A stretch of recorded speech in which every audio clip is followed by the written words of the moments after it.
अस्सलाम वालेकुम फ्रेंड्स, मैं आपको वेलकम करता हूं video expert teaching YouTube channel पर। आज का हमारा टॉपिक है बिज़नेस एथिक्स MGT 610 की शॉर्ट लेक्चर सीरीज़ का लेक्चर नंबर 34।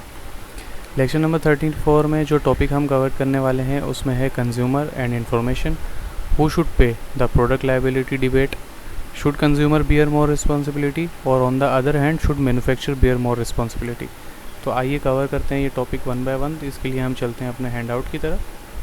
हैंडआउट में सबसे पहले दिया गया है कंज्यूमर इन्फॉर्मेशन। इसमें बात हो रही है second, as a number of researcher have shown people are irrational and inconsistent when making choice based on probability estimate of future cost and payoff. यानी कि यहाँ पे सिंपल वन अगर मैं बात करूँ तो ये बात करना चाह रहे हैं कि रिसर्च जो है वो ये शो करती है कि लोग जो हैं, जो कंज्यूमर है, जो चीज़ें ख़रीदते हैं, उनकी प्रोबेबिलिटी इतनी अच्छी नहीं होती। यानी कि उनकी जो चॉइस है वो इतनी अच्छी नहीं होती कि वो एक प्रोडक्ट को ख़रीदते हैं तो उनकी चॉइस ऐसी नहीं होती कि फ्यूचर में जो है वो उससे मैक्सिमम बेनिफिट उठा लें, या आज जो कॉस्ट पे कर रहे हैं वो फ्यूचर में उससे जो फ़ायदा लेना चाहते हैं या वो कॉस्ट उसकी कवर होगी या नहीं होगी। रिसर्च शो दैट पीपल जो है इनकंसिस्टेंटली रैंक वन पे ऑफ एज बीइंग बहुत better and worse than other. यानी कि लोग जो हैं वो कंपैरिजन करते हैं एक प्रोडक्ट का दूसरे प्रोडक्ट में, और यहाँ पे वो कंप्रोमाइज़ कर जाते हैं बाज़ औक़ात कि एक प्रोडक्ट को सेलेक्ट कर लेते हैं और अच्छे प्रोडक्ट को छोड़ देते हैं, और बल्कि उसके कंपैरिजन में दूसरा जो कि बेकार प्रोडक्ट होता है उसको उठा लेते हैं। यानी कि आप ये सिंपल ये कह सकते हैं कि मार्केट जो है वो दोनों की उम्मीदों को पूरा करने में, यानी कि दोनों की नीड्स को फुलफिल नहीं करती, भले वो बायर्स हों या सेलर्स हों। अब उसके बाद बोल रहे हैं since most consumer market are monopolies और ओलिगोपोलीज। मोनोपोली का मुराद ये होती है कि एक ही सेलर होता है। यानी कि आप एक मिसाल ले लेंगे, एक मार्केट के अंदर एक ही सेलर है जो उस चीज़ को सेल कर रहा है। यानी कि मोबाइल फ़ोन की एक ही दुकान है और वो एक ही बंदा है जो सेल कर रहा है, तो वो उसकी एक मोनोपोली बन जाती है कि यानी कि वही सेल कर देता है, वो वही प्राइस लेता है, वो मुंह मांगी प्राइस लेता है। आप कंज्यूमर के पास चॉइस ही नहीं होती, उसने उसी से ख़रीदना होता है, तो इस तरीके से मोनोपोली बन जाती है। उसके बाद वो बोले हैं market forces by themselves are not able to deal with consumer concern, safety, freedom from risk and value. यानी कि मार्केट फोर्सेस जो हैं वो कंज्यूमर की डिमांड जो है वो पूरी नहीं कर पाए, यानी कि उसकी सेफ्टी का पूरा ख्याल नहीं कर पाए, उसको रिस्क से आज़ाद नहीं कर पाए कि वो खुल के प्रोडक्ट को इस्तेमाल करें। उसके बाद वो बोल रहे हैं consumer must be protected by government action and the voluntary initiative और बिजनेस। यानी कि गवर्नमेंट को जो है एक काउंटर मेजर और स्टेप्स लेने चाहिए कंज्यूमर की सेफ्टी के लिए कि उसकी जान को कोई नुकसान ना हो। प्रोडक्ट सेफ्टी जो है इन्वायरमेंट के मुताबिक, इंसानी सेहत के मुताबिक मौजू होनी चाहिए। जो चीज़ वो इस्तेमाल करने जा रहे हैं वो अच्छी होनी चाहिए, सेफ्टी स्टैंडर्ड्स एंड प्रोटोकॉल्स के मुताबिक होनी चाहिए। Injuries also occur because of flaw in design material manufacturing however. यानी कि इंजरीज़ जो है वो होती हैं कभी कभार डिज़ाइन की वजह से होती हैं, जो मटेरियल उसमें इस्तेमाल किया गया उसकी वजह से होती हैं, या वो उसकी मैन्युफैक्चरिंग एक लो स्टैंडर्ड्स पे की जाती है, लो मशीनरी इस्तेमाल की जाती है, स्टैंडर्ड्स और प्रोटोकॉल्स को फॉलो नहीं किया जाता, जिसकी वजह से वो प्रोडक्ट जो है वो नुकसान पहुँचाती है। अब उसके बाद ये कह रहे हैं कि मैन्युफैक्चरर जो है उसकी रिस्पॉन्सिबिलिटी है कि वो मिनिमाइज़ करे इंजरीज़ को, क्योंकि जो प्रोडक्ट बना रहा होता है उसकी एक्सपर्टीज़, उसकी स्किल्स, उसकी नॉलेज उस चीज़ के बारे में ज़्यादा होती है कि कौन सा सेफेस्ट मटेरियल है और इस प्रोडक्ट को हम कितना सेफ़ बना सकते हैं, या ये प्रोडक्ट जो मैं मार्केट में भेजने जा रहा हूँ उसको पहले से पता होता है कि ये क्या नुकसान कर सकता है। Where does the consumer duty and end manufacturer duty begin? There are different theories address this question: the contract, due care and the social cost view। यहाँ पे ये बोल रहे हैं कि भाई इस चीज़ को कौन डिसाइड करेगा कि कंज्यूमर की ड्यूटी कहाँ पे ख़त्म होती है और मैन्युफैक्चरर की ड्यूटी कहाँ से शुरू होती है। इसके लिए मुख्तलिफ थ्योरीज़ हैं जो इस क्वेश्चन को रेज़ करती हैं। उसमें द कॉन्ट्रैक्ट है, ड्यू केयर की थ्योरी है, तो कॉस्ट, सोशल कॉस्ट व्यू। इस थ्योरीज़ के यहाँ पे सिर्फ नाम दिए हैं, अगले लेक्चर्स में मे भी पॉसिबल कि ये डिस्कस हो, लेकिन यहाँ पे सिर्फ नाम दिए गए। Who should pay the product liability depend. यानी कि अगर इंजरी हो जाती है या प्रोडक्ट की वजह से कोई नुकसान हो जाता है तो इसकी भरपाई कौन करेगा? क्या वो कंज्यूमर करेगा या वो सेलर करेगा? कौन करेगा इसकी भरपाई? ये एक सवाल है जो कि काफ़ी अरसे से चला आ रहा है। यानी कि बोल रहे हैं कि हर साल 34 मिलियन प्रोडक्ट जो हैं उनकी 34 मिलियन लोग जो हैं वो इंजर्ड और अपनी जान से हाथ धो बैठते हैं प्रोडक्ट रिलेटेड इंसिडेंट में। ये इंजरीज़ जो हैं वो मौत का बायस बनती हैं। उम्र जो है इसमें लोगों की 1 साल से लेकर 36 साल तक होती है। ये आउट नंबर कर देता है, यानी कि जो है उस नंबर जो है बहुत बड़ा है इसके मुकाबले में जितनी डेथ्स होती हैं कैंसर और दिल की बीमारियों से। यानी कि 34 मिलियन लोग जो है वो सिर्फ प्रोडक्ट रिलेटेड एक्सीडेंट से मर जाते हैं, प्रोडक्ट की वजह से जो इंजरी होती है उसकी वजह से मर जाते हैं, और इसकी बनिस्बत कैंसर और दिल की बीमारियों से इससे कम लोग मरते हैं। अब उसके बाद अगर आप इंजरीज़ की कॉस्ट लगाएं तो ये 12 बिलियन एनुअली बनती है। यानी कि आप अंदाज़ा लगाएं कितना बड़ा नंबर है। Tens of thousand of product injury lawsuits are filed each year. यानी कि बहुत तकरीबन हज़ारों किस्म के, हज़ारों जो हैं वो केसेस अदालत में फाइल किए जाते हैं कंज्यूमर प्रोडक्ट से related. Holding manufacturer responsible for injuries case by product not defective potentially danger is one thing, but today manufacturer face law suits often bordering on the outrageous for injuries that they could not have prevented. यानी कि ऐसा नहीं है कि manufacturers को आप सारी जिम्मेदारी जो है वो प्रोड्यूसर्स पे डाल दें, मैन्युफैक्चरर्स पे डाल दें। ये चीज़ें भी ठीक हैं कि बाज़ दफ़ा मैन्युफैक्चरर्स की गलती होती है कि वो ऐसी डिफेक्टिव और डेंजरस थिंग जो है वो बना के मार्केट में भेजते हैं, जिनकी वजह से कंज्यूमर को जो है वो नुकसान उठाना पड़ता है और वो केस का सामना करना पड़ता है। सिर्फ यही नहीं, आजकल मैन्युफैक्चरर्स को उन केसेस का सामना भी करना पड़ रहा है, यानी कि उन नुकसानात के लिए भी उनको केसेस का सामना पड़ रहा है कि वो नुकसान है जिनको वो रोक ही नहीं सकते, उनके हवाले से भी उन पे केसेस किए जा रहे हैं। Consumer activities on the other hand claim करते हैं कि भाई थ्रेड जो है वो product liability suit forces manufacture to make product safety protection who suffer injuries caused by product should be compensated for their injuries by the manufacture of those product. दूसरी हाथ पर जो हैं वो दूसरी तरफ जो हैं जो कंज्यूमर एक्टिविटिस्ट हैं, जो कंज्यूमर्स के लिए काम करते हैं, कंज्यूमर्स की जो यूनियन है वो ये कहती है कि भाई लायबिलिटी का जो सूट है, वो जो केस है, वो मैन्युफैक्चरर्स को जो है वो फोर्स करता है, उनको इस चीज़ पे मजबूर करता है कि वो प्रोडक्ट सेफ्टी उनकी प्रायोरिटी बन जाए और वो ऐसा प्रोडक्ट बनाए जिसकी वजह से कम इंजरी हो और मार्केट में अच्छे प्रोडक्ट आएँ। Product injuries represent a major cost of introducing products into a society, since virtually every new product carries some unknown risk. A possibility always exists that product may cause injuries or impose other costs on users. अब product injuries जो है इनको कम करने के लिए manufacturer जो हैं वो बहुत ज़्यादा कॉस्ट लगा भी रहे हैं और माशरे में अगर देखा जाए तो प्रोडक्ट इंजरीज़ जो है वो बहुत ज़्यादा कॉस्टली होती हैं। माशरे पे भी इनका बहुत गहरा असर होता है कि कोई भी नया प्रोडक्ट अगर आता है तो उसके साथ एक अनजाना सा खौफ लेकर आता है, एक अनजाना रिस्क लेकर आता है, जिसकी वजह से इससे कोई इंजरी ना हो जाए या इसकी वजह से माशरे को कोई और नुकसान ना हो जाए, इंसानी सेहत को कोई और नुकसान ना हो जाए। अब उसके बाद बोल रहे हैं should consumer bear more responsibility, यानी कि जो कंज्यूमर है उसकी ज़्यादा जिम्मेदारी बनती है। Manufacture contend that consumer should bear more responsibility for product injuries because the cost of placing full liability on to companies far outweigh the benefit. यानी कि यहाँ पे मैन्युफैक्चर जो हैं वो ये क्लेम करते हैं कि भाई मान लिया कि एक प्रोडक्ट से इंजरी हो गई, लेकिन उस प्रोडक्ट की पूरी रिस्पॉन्सिबिलिटी हम पे नहीं जाती, कोई ना कोई रिस्पॉन्सिबिलिटी कंज्यूमर पे भी जाती है। इसकी वो वजह क्या कहते हैं, इन शॉर्ट में ये बता देता हूँ कि जैसे आपने एक कार ख़रीदी तो बहुत से लोग क्या होते हैं वो कार्स के अंदर मल्टीमीडिया सिस्टम लगाते हैं, स्पीकर्स लगाते हैं, इन शॉर्ट वो कार की वायरिंग में मॉडिफिकेशंस करवा देते हैं। अब वो जो मॉडिफिकेशन मैकेनिक कर रहा होता है वो इतना पढ़ा लिखा इंजीनियर नहीं होता जितने के पढ़े लिखे इंजीनियर एक ऑर्गेनाइजेशन के अंदर होते हैं। तो उसका वो जहाँ से दिल चाहता है वो वायर का जॉइंट लगाता है, जहाँ से दिल चाहता है वो करंट लेता है। उससे क्या हो सकता है कि एक वायर जो है वो वायर से शॉर्ट सर्किट हो सकता है और उससे गाड़ी में आग लग सकती है और कंज्यूमर जो उसमें अंदर बैठा है उसकी जान भी जा सकती है और एंड देन मैन्युफैक्चर को केस फॉलो करना पड़ सकता है कि भाई आपकी वजह से ये नुकसान हुआ है और ये मसले हुए हैं, ये सारी चीज़ें हुई हैं।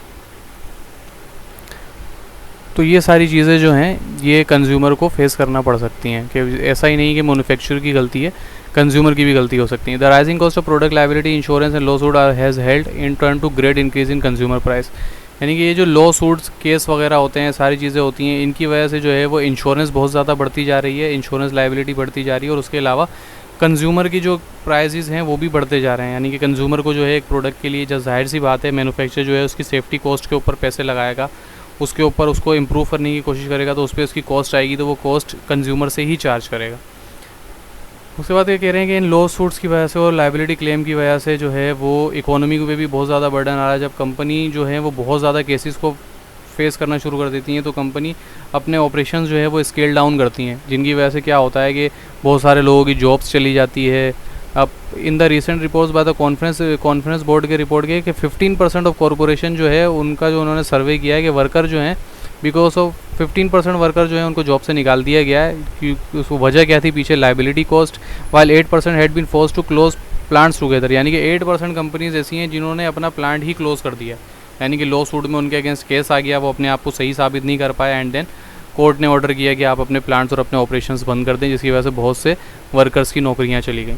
It is also argued that fear of being hit with the liability claims keep many life-saving drugs and devices off the market and stifle creativity and innovation। यानी कि ये जो lawful लाइबिलिटी क्लेम्स हैं, ये जो केसेस हैं, इनकी वजह से बहुत से लाइफ सेविंग ड्रग्स जो हैं वो फार्मास्यूटिकल कंपनियां बनाती ही नहीं हैं कि अगर वो देखते हैं कि इसमें ज़रा सी भी प्रोबेबिलिटी है कि इसकी वजह से किसी को नुकसान हो सकता है, इसकी वजह से हमें केसेस का सामना करना पड़ सकता है, तो वो क्या करते हैं, उसकी क्रिएटिविटी और इनोवेशन को ही रोक देते हैं। वो बोलते हैं कि नहीं भाई, स्ट्रेट अवे आप इसको बनाएं ही नहीं, इस प्रोग्राम को आप स्टॉप कर दें, इस प्रोजेक्ट को स्टॉप कर दें। इसकी वजह से हमें केसेस वगैरह का सामना करना पड़ सकता है। One report found that 39% of the company surveyed delayed introduction new products और had discontinued product because of the product liability suit. The pharmaceutical industry has been hit the hardest. Vaccine for AIDS will certainly not reach the market without protection against lawsuit.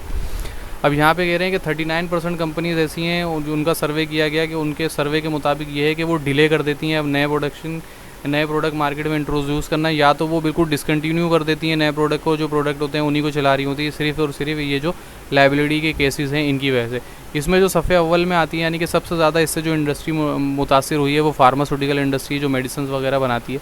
अब इसमें जो ads है, ये भी immune deficiency syndrome, जो कि एक ख़तरनाक बीमारी है, जो लाइलाज बीमारी है, इसकी वैक्सीन्स जो है वो भी शायद लोग कहते हैं कि आज तक इस वजह से नहीं आ पाई कि भाई प्रोटेक्शन नहीं है लोगों को लायबिलिटी केसेस के हवाले से। Testing product for safety under every possible condition of use will not only impose great testing cost of manufacture but will result in enormous delays in the introduction of the new product. यानी कि अब नए product को जो है वो safety को ensure करने के लिए बार बार मैन्युफैक्चर जो है उसको टेस्ट करता है, जिसकी वजह से बहुत ज़्यादा मैन्युफैक्चर की कॉस्ट बढ़ जाती है, एज़ वेल एज़ एक बहुत ज़्यादा डिले देखने के अंदर आता है कि नए प्रोडक्ट जो हैं वो टाइम पर मार्केट में नहीं आते हैं बल्कि वो डिलेड हो जाते हैं। Manufacturer also maintain that it is morally unjust to hold someone liable for the injuries that he or she could not be prevented. यानी कि मैन्युफैक्चरर ये भी क्लेम करते हैं कि भाई ये जो है नाइंसाफ़ी है कि आप मैन्युफैक्चरर को उस गुनाह के लिए भी या उस नुकसान के लिए भी ज़िम्मेदार ठहराएं जिसके लिए वो जिसको वो रोक ही नहीं सकता। जैसे कंज्यूमर ने एक कार ख़रीदी और उसके अंदर मॉडिफिकेशन वगैरह करवा दी, सारी चीज़ कर दी। अब मैन्युफैक्चरर हर वक्त तो उसके साथ नहीं रह सकता ना, कि भाई वो वायरिंग में जैसे कोई चेंजिंग करे तो मैन्युफैक्चरर का एक बंदा खड़ा हो, नहीं भाई आप ये नहीं कर सकते, तो वो तो आज़ाद हो जाता है। वो प्रोडक्ट लेके आपका जा रहा है, उसके अंदर छेड़छाड़ कर रहा है, उसकी वजह से कोई नुकसान होता है तो उसका मैन्युफैक्चरर तो जिम्मेदार नहीं है ना, लेकिन फिर ये क्लेम्स का भी मैन्युफैक्चरर्स को सामना करना पड़ता है। Finally, some manufacturers found out that in a free market system, businesses have the right to make, sell whatever product they choose to. Consumer have the right whatever the project they buy, but the right carry them responsibility. अब यहाँ पे final जो है वो manufacturer point out कर रहे हैं कि भाई फ्री मार्केट सिस्टम के अंदर जो है बिजनेसेस को ये राइट होना चाहिए, ये बिजनेसेस का हक है कि वो जो प्रोडक्ट बनाएं और जो सेल करें ये उनकी मर्ज़ी है, और कंज्यूमर्स के पास ये राइट होना चाहिए कि वो जो प्रोडक्ट चाहते हैं वो ख़रीदें और जो नहीं चाहते वो नहीं ख़रीदें। लेकिन ये दोनों चीज़ें एक ज़िम्मेदारी के साथ आती हैं। एक ज़िम्मेदारी कंज्यूमर के ऊपर भी है कि वो सही प्रोडक्ट ख़रीदें, एक ज़िम्मेदारी मैन्युफैक्चरर के ऊपर भी है कि वो फ्री मार्केट सिस्टम में ऐसे प्रोडक्ट ना निकाल दें जो कि बिल्कुल ही सेफ्टी स्टैंडर्ड्स के ख़िलाफ़ हों। अब कंज्यूमर अगर एक चीज़ ख़रीदता है, जैसे हमने पिछले लेक्चर में भी बात की थी, अगर वो एक गाड़ी ख़रीदता है जिसमें एयर बैग नहीं है और एक्सीडेंट की सूरत में उसकी जान चली जाती है, तो इसमें मैन्युफैक्चरर की ज़िम्मेदारी नहीं है कि उसको माइनर सी सर पे चोट लगी जिसकी वजह से उसकी जान चली गई तो आप मैन्युफैक्चरर पे क्लेम कर दें कि आपने इसमें एयर बैग नहीं लगाया। हालांकि मैन्युफैक्चरर जब कंज्यूमर गाड़ी ख़रीद रहा था तो उसको पता था इसमें एयर बैग नहीं है, तो उसको चॉइस अपनी ज़िम्मेदारी के साथ मेक करनी चाहिए थी। इसमें मैन्युफैक्चरर की कोई गलती नहीं है। अब यहाँ तक हमने देखा कि मैन्युफैक्चरर रिस्पॉन्सिबल है। अभी यहाँ से शुरू हो रहा है कि शुड मैन्युफैक्चरर बियर, यहाँ पे हमने देखा कि भाई कंज्यूमर की ज़्यादा रिस्पॉन्सिबिलिटी है। अब दूसरा टॉपिक जो यहाँ से सब टॉपिक स्टार्ट हो रहा है कि should manufacturer bear more responsibility. यानी कि पहले हमने कंज्यूमर की रिस्पॉन्सिबिलिटी की बात की जो कि बायर था, अब हम मैन्युफैक्चरर की रिस्पॉन्सिबिलिटी की बात करते हैं। Those who hold that manufacturer should bear more of the responsibility for the product argued that benefit of holding companies liable for these injuries outweighed the cost. In a recent year, more than 2 lakh infants were hospitalized for injury resulting from the use of toys. अब यहाँ पे ये कह रहे हैं researchers जो हैं, वो थिंकर्स जो हैं, वो ये क्लेम कर रहे हैं कि भाई ज़्यादा रिस्पॉन्सिबिलिटी मैन्युफैक्चरर्स की बनती है क्योंकि वो एक अच्छा खासा ह्यूज प्रॉफिट बनाते हैं इन प्रोडक्ट से, और उनको पता होता है, उनके पास ये स्किल्स होती हैं, नॉलेज होती है कि भाई हम कौन सा मटेरियल इस्तेमाल कर रहे हैं, हम क्या चीज़ इस्तेमाल कर रहे हैं, ये आगे जाके नुकसान पहुंचाएगी या नहीं पहुंचाएगी। अब एक एग्जांपल के दे रहे हैं कि 2 लाख बच्चे जो है वो हॉस्पिटलाइज हो गए हैं, हॉस्पिटल में एडमिट हो गए हैं और वो इंजर्ड हुए हैं, किस वजह से? सिर्फ टॉयज़ इस्तेमाल करने की वजह से। Without the threat of liability, manufacturer would have little incentive to ensure product safety and the number of product related to injuries would escalate.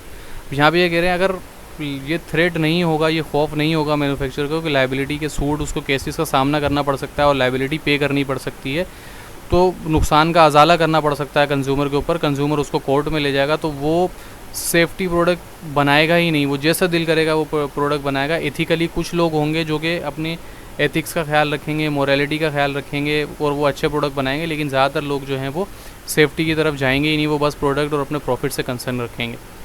The cost of holding manufacture responsibility for product injuries are not as great as company representative would have us believe. यानी कि ऐसा नहीं है कि company के manufacturers जो हैं वो बोलते हैं कि भाई प्रोडक्ट इंजरीज़ जो हैं वो उसके ज़िम्मेदार कंपनियां नहीं हैं, बल्कि आप लोग खुद हैं और वो इसका यकीन दिलाते हैं, लेकिन वो ऐसा नहीं है। मैन्युफैक्चरर बिल्कुल दूध के धुले नहीं होते, मैन्युफैक्चरर्स की भी बहुत ज़्यादा गलतियाँ होती हैं।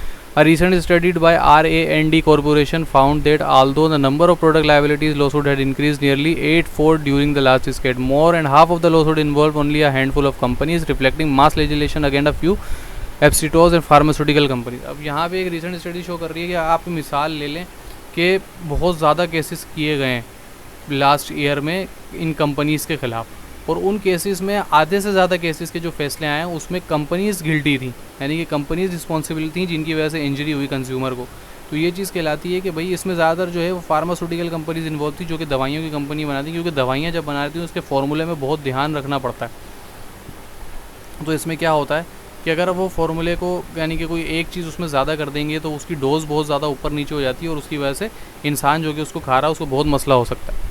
Furthermore it can not be claimed that product legislation make domestic companies any less competitive international, यानी कि ऐसा भी नहीं है कि भाई एक कंपनी पे जो है वो प्रोडक्ट के हवाले से बहुत कानून बना दिए जाएंगे तो वो कंपनियाँ इंटरनेशनली जो हैं वो कम्पीट नहीं कर पाएंगी और मुल्क की इकोनॉमी को नुकसान हो जाएगा। एक तरफ मैन्युफैक्चरर्स ये भी क्लेम करते हैं कि हमारे ऊपर इतने कानून बना दिए गए हैं, इतने सेफ्टी प्रोटोकॉल्स डाल दिए गए हैं कि उनको फॉलो करते हुए हम कम्पीट ही नहीं कर पाते, हमारी कॉस्ट इतनी ज़्यादा बढ़ गई है। उसमें मिसाल दी जा रही है कि अगर एक यूएस की कंपनी है वो अमेरिका के अंदर जितनी कानूनी पेचीदगियों को फेस करती है, अगर वो कहीं और बिज़नेस करे तो वहाँ पे भी उसको कानूनी पेचीदगियों को फेस करना पड़ेगा। ऐसा नहीं है कि वहाँ पे वो क्वालिटी और सेफ्टी सबको कंप्रोमाइज़ कर देंगे। हर कंट्री में ये रूल्स एंड रेगुलेशन बने हुए होते हैं और इस पर अमल होता है। कहीं पर इस पे अमल बहुत स्ट्रिक्टली करवाया जाता है और कहीं पे इस पे अमल स्ट्रिक्टली नहीं करवाया जाता, लेकिन कानून पूरी दुनिया में एग्जिस्ट करता है।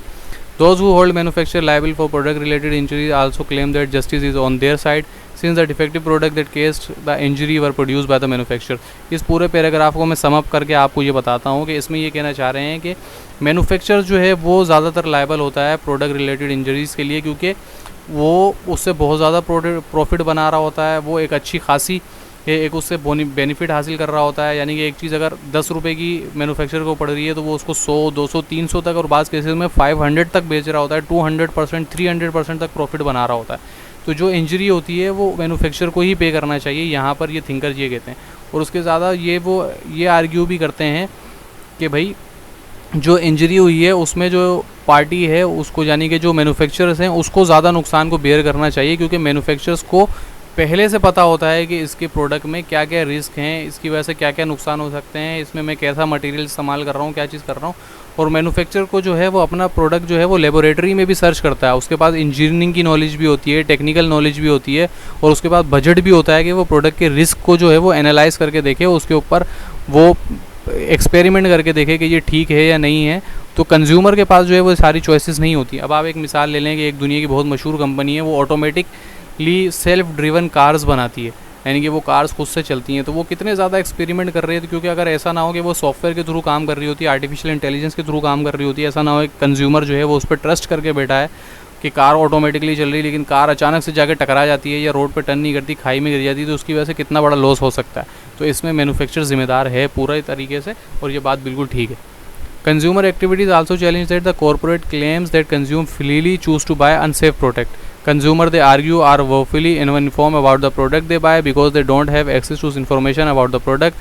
Other lack a comprehensive understanding the seriousness of the printing warnings. Still other may functionally illustrate or too young make uninformed. It is manufacturer, not consumer, who make the free choices of compromised product safety, and it is manufacturer who must therefore accept the consequences. अब पीछे हम पढ़ रहे थे जब हम consumer की responsibilities पढ़ रहे थे, उसमें यह था कि मैन्युफैक्चरर ये क्लेम कर रहे थे कि भाई हमने कंज्यूमर को बता दिया है कि ये प्रोडक्ट होता है, इसमें ये सेफ्टी फीचर्स हैं और ये सेफ्टी फीचर्स नहीं है। कंज्यूमर अगर चॉइस ले रहा है, वो फिर भी उस प्रोडक्ट को ख़रीद रहा है जिसमें सेफ्टी फीचर्स कम है, तो कंज्यूमर जिम्मेदार है। यहाँ पे कंज्यूमर एक्टिविटीज़ उस चीज़ को चैलेंज कर रहे हैं और वो ये कह रहे हैं कि भाई कंज्यूमर्स के पास इतनी इन्फॉर्मेशन नहीं होती, या जो प्रोडक्ट होता है उसके ऊपर जो चीज़ें लिखी हुई होती हैं वो इतनी छोटी छोटी लिखी हुई होती हैं, और वार्निंग के अंदर वो ऐसे कोड्स और ऐसे साइंस यूज़ कर रहे होते हैं कि कंज्यूमर को उनका पता ही नहीं होता। जैसे बहुत से खाने के प्रोडक्ट होते हैं, अक्सर हम वीडियोस वगैरह देख रहे होते हैं, उसमें एक कोड दिया हुआ होता है और कोई बंदा एक्सप्लेन कर रहा होता है उस वीडियो के अंदर, ये कोड जो है ये तो जाके भाई बहुत गंदे हराम जानवर से मिलता है और उसकी चर्बी वगैरह से बनता है, तो ये नुकसानदेह, और वो कोड लिखा हुआ होता है, हालांकि पूरी डिटेल नहीं लिखी होती थी। यहाँ पे यही बात होती है कि कंज्यूमर के पास इतनी इन्फॉर्मेशन कहाँ से आएगी। अब वो एक एक चीज़ को लेके सर्च करने तो नहीं बैठेगा, तो यहाँ पे मैन्युफैक्चरर ही रिस्पॉन्सिबल है, जो कि clear and concise precise information नहीं देता है कंज्यूमर को कि भाई ये इसमें ये चीज़ें इस्तेमाल हुई हैं, ये मटेरियल इस्तेमाल हुआ है और इसके ये कॉन्सिक्वेंसेज हैं, बल्कि वो अपने प्रोडक्ट की तारीफ़ ही करता है और वो बेचने को शुरू करता है।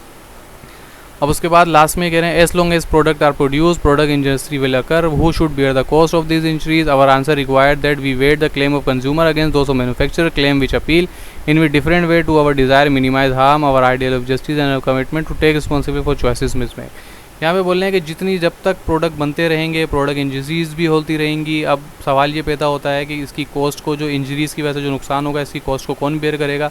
अगर बुक में आप यहाँ पे आंसर पूछें तो वो बोल रहे हैं कि मैन्युफैक्चरर्स के ऊपर ज़्यादा जिम्मेदारी आयद होती है कि वो इस चीज़ को देखें, मुख्तलिफ़ तरीके इस्तेमाल करें कि भाई कम से कम नुकसान की तरफ जाएं और एक इंसाफ के साथ अपने प्रोडक्ट को बनाएं और अपनी कमिटमेंट को जो है वो अपनी रिस्पॉन्सिबिलिटीज़ को पूरी तरीके से अदा करें और इस कमिटमेंट को, सेफ्टी फ़र्स्ट की कमिटमेंट को जो है वो कंज्यूमर के साथ पूरा करें। तो ये था आज का लेक्चर।